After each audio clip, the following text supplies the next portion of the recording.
Diseño completo de un edificio de 3 plantas. El ejemplo a desarrollar corresponde al diseño de un edificio de 3 pisos con un uso de carácter habitacional ubicado en una zona de sismicidad alta. La arquitectura presenta un edificio simétrico sin variaciones en la altura y con una distribución regular en planta de los espacios requeridos, los cuales corresponden a módulos libres de 7 metros por 7 metros, mientras que la altura de piso es de 3,5 metros. La estructuración escogida, con el fin de cumplir con los requerimientos de arquitectura y resistir a las solicitaciones correspondientes a un edificio ubicado en una zona altamente sísmica, puede ser separada en dos grandes sistemas resistentes. El primero, enfocado básicamente a resistir y transmitir cargas gravitacionales, mientras que el segundo sistema se encarga de resistir principalmente las solicitaciones sísmicas del edificio.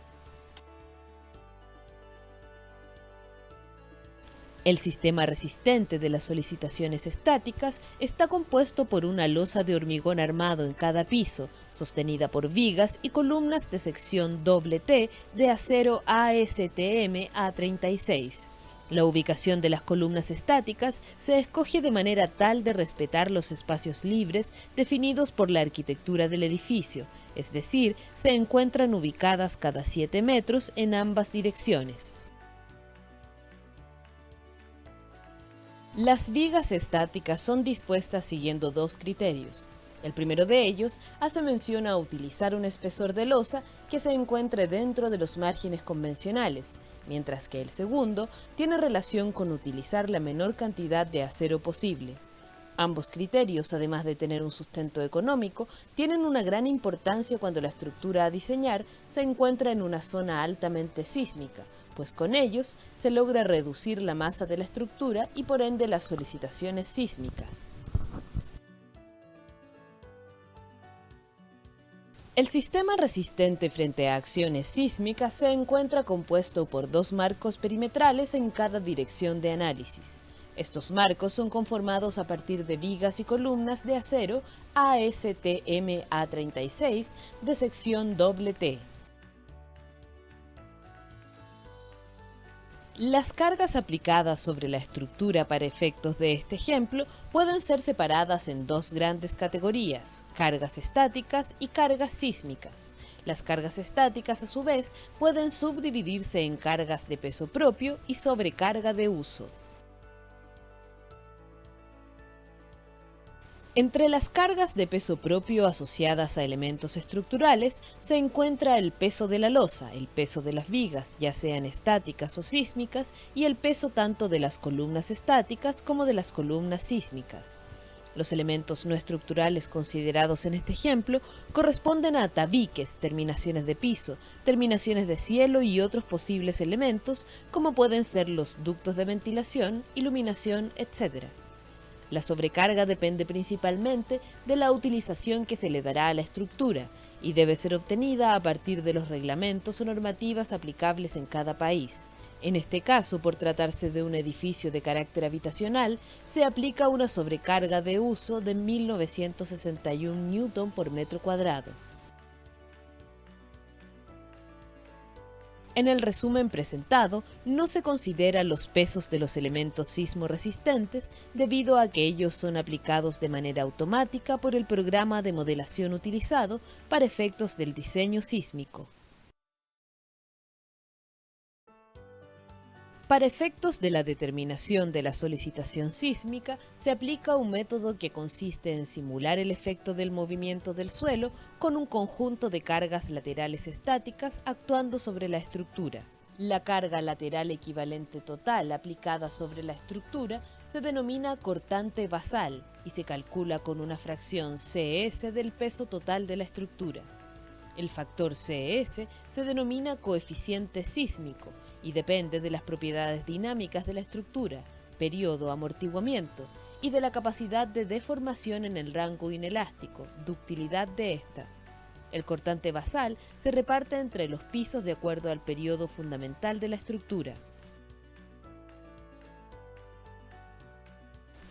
El coeficiente sísmico aplicado para este ejemplo corresponde a 0.05, mientras que el peso sísmico considerado es de 27.000 kN, calculado a partir de la totalidad de las cargas de peso propio y un 25% de la sobrecarga de uso, debido a que probabilísticamente dicho porcentaje corresponde a la fracción de la sobrecarga presente en el momento del sismo. Considerando estos valores, el corte basal Q resulta ser de 1.351 kN, los cuales se reparten en cada uno de los pisos. Además de las fuerzas, se consideran momentos de torsión accidentales actuando en cada piso, que se calculan como una excentricidad accidental por la carga que actúa en cada nivel. Para llevar a cabo el diseño de los elementos estáticos, se aplica el método de factores de carga y resistencia, LRFD, de las especificaciones emitidas por el American Institute of Steel Construction, AISC, en el año 2005. La materialización de vigas y columnas estáticas se realiza mediante perfiles de acero ASTM A36 de sección T. En el diseño de vigas y columnas se incluye un factor de reducción de la sobrecarga de uso. Este factor tiene un carácter probabilístico y depende del área tributaria de cada elemento a diseñar. Para efectos de este ejemplo, se considera que la sobrecarga de uso reducida corresponde al 80,4% de la sobrecarga definida inicialmente. La combinación de cargas aplicada para la modelación realizada para la losa de hormigón corresponde a una losa de 3,5 metros de ancho por 7 metros de largo, con 2 bordes contiguos empotrados y otros 2 bordes simplemente apoyados. Tomando en cuenta estas dimensiones y utilizando criterios ampliamente utilizados, la losa debe tener un espesor de 9,5 centímetros como mínimo. Para evitar problemas acústicos y de vibración, se opta por una losa de 12 centímetros de espesor. La viga se modela como un elemento simplemente apoyado con una carga uniforme distribuida, Q sub U, la cual se obtiene a partir de la combinación de cargas definida anteriormente. El perfil elegido para materializar las cargas sísmicas corresponde a un W16x31, cuyas características son las indicadas en esta lámina. En el cálculo de la resistencia de un perfil sometido a flexión de acuerdo al método LRFD, es necesario reconocer distintos estados límite. El primer estado límite es el de plastificación de la sección más solicitada de la viga. El segundo y tercer estado límite consideran el efecto de fallas locales, como son pandeo local del ala y del alma del perfil respectivamente. El elemento escogido para la viga presenta un ala y un alma compactas, lo que indica que el modo de falla de la sección no es por efecto de pandeos locales. El último de los estados límites corresponde al pandeo lateral torsional, que para efectos de este ejemplo se considera como inexistente debido a la restricción de desplazamiento que impone la losa de hormigón sobre el ala comprimida de la viga. Debido a que el elemento posee tanto alas como alma compactas y que se considera que no existe la posibilidad de volcamiento, el diseño queda controlado por la resistencia asociada a la plastificación de la viga. El factor de minoración para elementos sometidos a flexión, definido por las especificaciones del AISC, corresponde a 0,9, con lo que el factor de utilización, definido como el cociente entre la solicitación y la resistencia del perfil, resulta ser 0,87. Es decir, la viga posee una resistencia mayor a la solicitación. Además de cumplir con el requisito de resistencia, las vigas deben cumplir con un requisito de servicialidad, el cual es controlado generalmente mediante la definición de deformaciones máximas admisibles para cada elemento, la cual para efectos de este. En la modelación de columnas estáticas se considera que la losa impone restricciones de desplazamiento en todas las direcciones, menos en la vertical, con lo que cada columna trabaja solo frente a carga axial con una luz de pandeo de 3.5 metros. Para cada columna se considera un área tributaria correspondiente a 49 metros cuadrados, resultando una carga de diseño PU de 721 kN, para el caso más desfavorable, que corresponde a las columnas del primer piso. El perfil elegido para las columnas estáticas corresponde a un W8×28, cuyas dimensiones son las indicadas. Para calcular la resistencia a la compresión de las columnas se analizan los estados límite definidos por las especificaciones del AISC del año 2005. Los dos primeros estados límite corresponden a fallas de carácter local, pandeo local del ala y pandeo local del alma respectivamente. Al realizar el cálculo de la esbeltez local de cada elemento, resulta que tanto el alma como el ala del perfil son compactas, por lo que no controlan la resistencia de las columnas. El tercer estado límite aplicable corresponde al pandeo global del elemento o pandeo de flexión. Este modo de falla se refiere a la inestabilidad lateral de la columna al ser cargada axialmente en compresión. La resistencia nominal resultante a compresión de cada columna estática es de 902 kN. Finalmente, debido a que tanto el ala como el alma del perfil resultan ser compactas, la resistencia queda controlada por el pandeo global de la columna, resultando un factor de utilización FU de 0.89, menor a 1, con lo que la resistencia a la compresión es mayor que la carga requerida. Se aplica el método LRFD del AISC del año 2005 con las modificaciones de las recomendaciones sísmicas de AISC. Las vigas y columnas serán secciones T de acero ASTM A36. La combinación de cargas escogida es la expresada y corresponde a una combinación de carácter local. La modelación del edificio para efectos del diseño de los elementos sismo resistentes se realiza utilizando el programa SAP 2000, donde solo se modelan los marcos sísmicos, mientras que las vigas estáticas, la losa y los elementos no estructurales son incluidos como cargas estáticas. Por otra parte, el conjunto de columnas estáticas es modelado mediante una columna equivalente. El efecto de la losa de hormigón se materializa mediante las limitaciones de desplazamientos propios de un diafragma rígido colocado en cada piso. Las solicitaciones sísmicas son modeladas como cargas y momentos puntuales actuando sobre el centro de gravedad de cada nivel.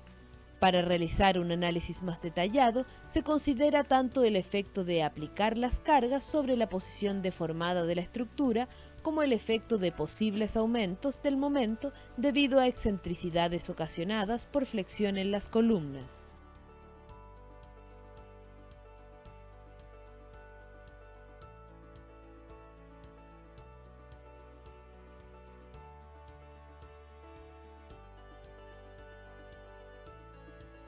Los perfiles utilizados corresponden a perfiles W24×55 para el caso de las vigas, mientras que las columnas son materializadas con perfiles W33×118. Notar que estos perfiles son el resultado de varias iteraciones. A partir del modelo realizado en SAP 2000, es posible obtener los diagramas de momento y esfuerzo axial de columnas y vigas para el caso sísmico. Para realizar el diseño, se considera el elemento más desfavorable tanto para vigas como para columnas. En el caso de las columnas, el elemento más desfavorable corresponde al perfil con la mayor carga axial y el mayor momento, mientras que para las vigas, el caso más desfavorable está dado por aquella en la que se desarrolla el mayor esfuerzo de momento.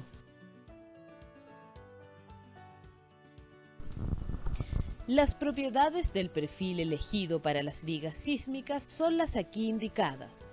Para el caso de los elementos con un alto nivel de compromiso sísmico en estructuras ubicadas en una zona de alta sismicidad, se deben utilizar perfiles de alma y ala compacta. Por tal razón, se comienza con el cálculo de la esbeltez tanto para el ala del perfil como para el alma de este. Estas esbelteces deben ser comparadas con el criterio de compacidad definido en las recomendaciones sísmicas del AISC. Dado que la esbeltez del ala de la viga es menor que el límite definido, puede afirmarse que se trata de un perfil de ala compacta. En general, el movimiento sísmico se presenta en todas direcciones, con movimientos horizontales, verticales y rotaciones. La figura muestra esquemáticamente algunos de los efectos de sismos en elementos estructurales y no estructurales. Para comenzar con el cálculo de la resistencia nominal a la flexión del perfil escogido, es necesario calcular el coeficiente CV, que indica el grado de uniformidad del diagrama de momento, es decir, que mientras mayor es CV, el diagrama de momento se encuentra más lejos de ser constante. A partir de la expresión de CV, es posible apreciar que para un diagrama de momento constante, CV es igual a 1.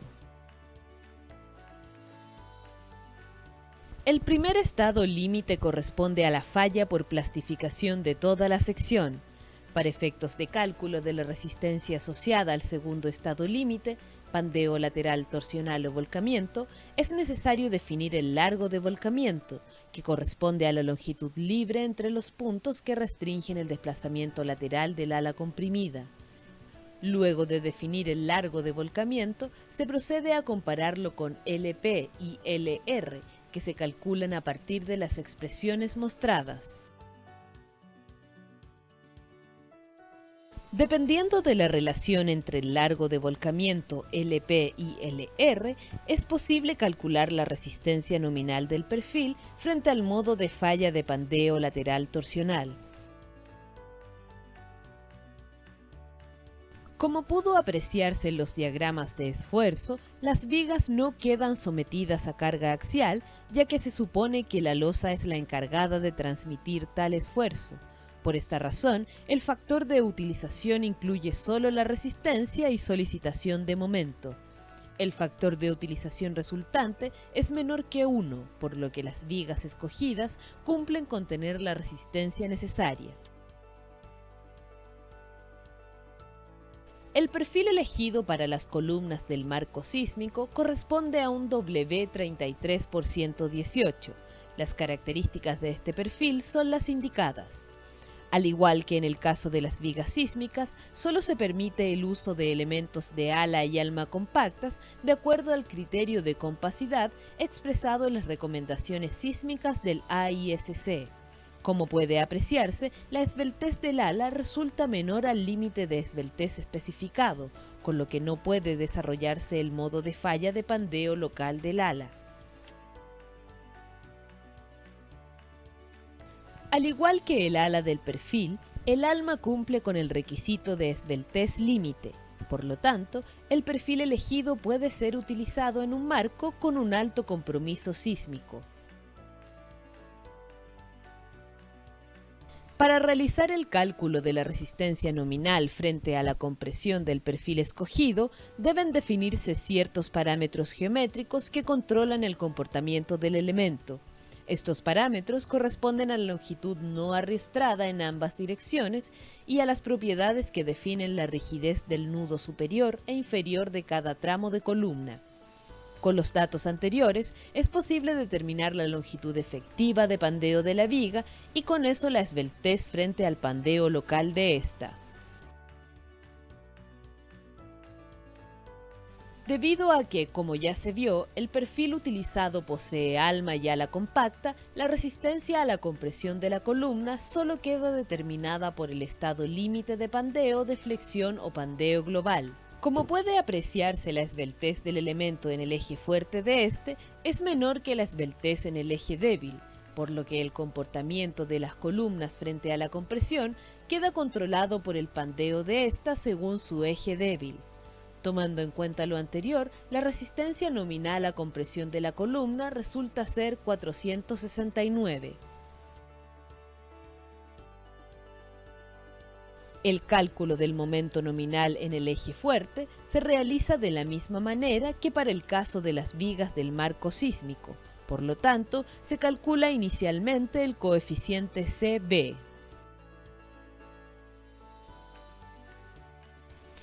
Tal como en el caso de las vigas, solo se consideran dos estados límites, puesto que el perfil posee ala y alma compactas. Los estados límite considerados son el de plastificación y el de volcamiento o pandeo lateral torsional. Tal como puede apreciarse, el momento nominal para el segundo estado límite es menor que el obtenido para el primero, es decir, que el comportamiento de la columna al ser sometida a flexión se encuentra dominado por el modo de falla de volcamiento o pandeo lateral torsional, obteniéndose una resistencia nominal a la flexión de 1664 kN por metro. El perfil no se encuentra solicitado por flexión en su eje débil, es decir, MUY es igual a 0, pero para mayor generalidad se presenta el cálculo del momento nominal en dicho eje. Como puede apreciarse, solo se considera un estado límite en este caso, debido a que la columna posee alma y ala compacta y además el modo de falla de volcamiento pierde sentido por no haber un ala comprimida uniformemente, debido a que la flexión estaría desarrollándose en el eje débil del elemento. Por lo tanto, la resistencia nominal a la flexión en el eje débil de la columna corresponde al mínimo entre el momento de plastificación de esta y 1,6 veces el momento mínimo que origina la fluencia de la fibra más alejada del centro de gravedad. En la determinación del factor de utilización se utilizan los diagramas de interacción definidos por las especificaciones del AISC. Estos diagramas de interacción representan la resistencia del perfil al ser sometido a esfuerzos combinados. En este caso, el factor de utilización resulta ser 0.781, que a su vez es menor que 1, con lo que las columnas son capaces de resistir los esfuerzos de compresión y momento a los cuales se ven sometidas. Los elementos sismo resistentes, junto con cumplir requisitos de resistencia, deben proteger el estado de los elementos no estructurales colocados en su interior. Con tal intención, las normas de diseño fijan niveles de deformación máxima de entrepiso para así limitar el daño que puedan sufrir los elementos no estructurales, que si bien es cierto no contribuyen a la resistencia, forman parte importante de una estructura y muchas veces los daños producidos en estos elementos pueden impedir el uso de la estructura. Como se aprecia en la tabla, las deformaciones de entrepiso obtenidas en todos los casos son menores a las admisibles, con lo que el diseño propuesto cumple con este requisito. Además de los requisitos de resistencia y deformaciones, existe otra serie de medidas enfocadas a entregar un cierto grado de seguridad frente a eventos sísmicos severos. Entre estos criterios se encuentra el criterio de utilización de columna fuerte y viga débil, que busca que en cada uno de los nodos de un marco sísmico se plastifique en primera instancia la viga y no la columna, otorgándole a la estructura una mayor capacidad sísmica y un mejor comportamiento. Este criterio depende fundamentalmente de la capacidad asociada tanto a vigas como a columnas. El criterio busca que el momento probable de las columnas que concurren a un nodo sea mayor al momento probable de las vigas que llegan al mismo nodo. En este caso, se obtiene que el momento probable de las columnas es 1,57 veces mayor que el de las vigas, cumpliendo con este requisito. Dado que tanto el sistema resistente de cargas estáticas como sísmicas cumplen con los requisitos de arquitectura, deformaciones, resistencia y comportamiento sísmico, es posible afirmar que la estructura diseñada es una solución adecuada al problema propuesto. Un indicador importante del costo de la estructura está dado por la cubicación de la cantidad de acero necesario para su materialización. En este caso, se requieren 499 Newton por cada metro cuadrado de estructura. Como resultado final de todo diseño, deben incluirse esquemas o planos que indiquen claramente las dimensiones y los perfiles para utilizar en cada elemento.